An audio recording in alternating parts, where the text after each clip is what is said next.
मैं एस.एम. पटेल आप सभी को द विजन क्लासेस के इस ग्रुप डी का बैच में स्वागत करते हैं। चलिए कुछ क्वेश्चन लाए हैं आप लोगों के लिए, चलिए देखते हैं। क्वेश्चन नंबर फर्स्ट है, बोला है कि तीन संख्याओं का मसा 12 है, यदि वे संख्या अनुपात के रूप में 1:2:3 के अनुपात में हो तो वे संख्या क्या होगी। ये जो संख्या जो अनुपात के रूप में जो संख्या दिया गया है, ये अनुपात वाली संख्या है और अनुपात के होने से पहले ये तीनों संख्या का मसा 12 था। यदि अब ये संख्या में ये संख्या अगर निकालना हो तो अनुपात वाली संख्या से गुना कर देंगे, तब पूर्व संख्या जो पहले संख्या थी वे संख्या जो ज्ञात हो जाएगी। तब 12 × 12, 12 दूना 24 और 12 × 36 वे पूर्ण संख्या है जो प्राप्त हो जाएगा। Option number A. नेक्स्ट बोला है कि तीन संख्याओं का लसा 12 है, यदि वे संख्या 1:2:3 के अनुपात में हो तो वे संख्या क्या होगी।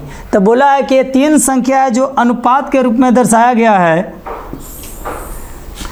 ये तीन संख्या जो अनुपात के रूप में दर्शाया गया है, ये तीनों संख्या को अनुपात में होने से पहले तीनों संख्या का लसा 36 है। तो बोला है कि तीनों संख्या है जो ज्ञात करें जो पहले संख्या थी। चलिए तो हम लोग तीनों संख्या का एलसीएम ले लेंगे अनुपात वाली संख्या का। यहाँ से 1:2:3 के अनुपात में है,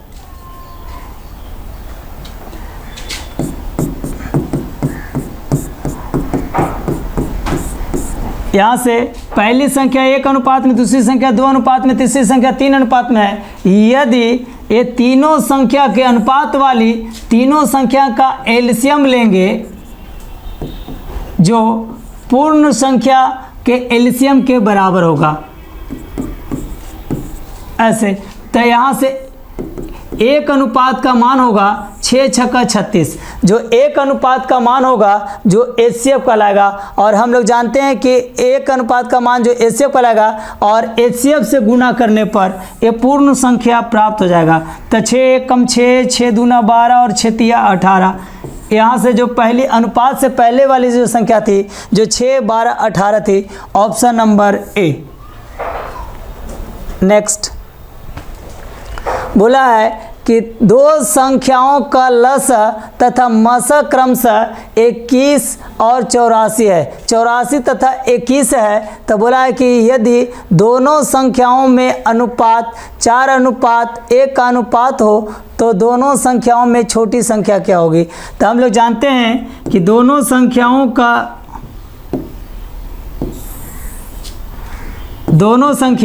1 अनुपात, यहाँ से देखिए 4:1 का अनुपात में हो और एचसीएफ से गुना करने पर ये पूर्ण संख्या प्राप्त हो जाएगा।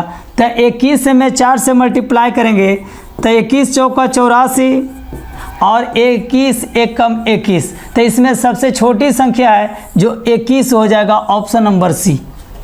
नेक्स्ट बोला है कि दो संख्याओं का लघुत्तम समवर्तक 48 है, यदि वे संख्या 2:3 के अनुपात में हो तो वे उनका योगफल ज्ञात करें।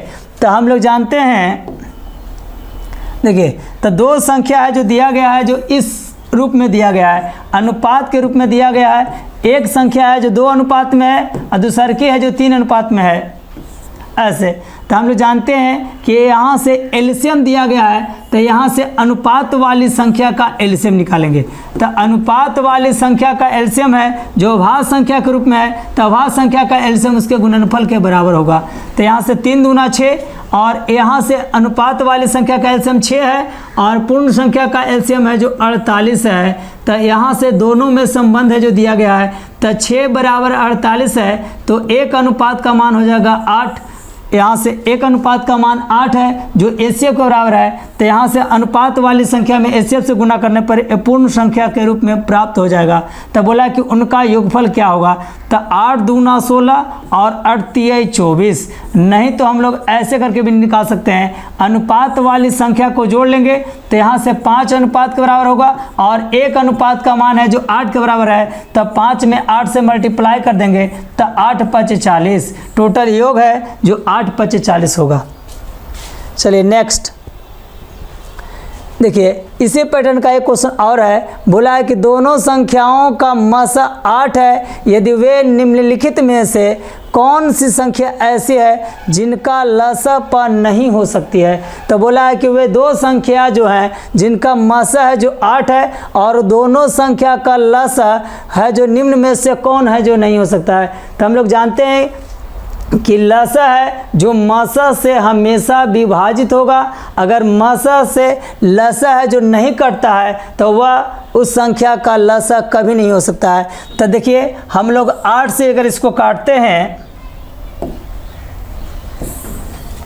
देखिए अगर 8 से काटते हैं तो 8 यहाँ से 8 24 3 मरतबे कट जाता है, तो ये है जो लसा होगा।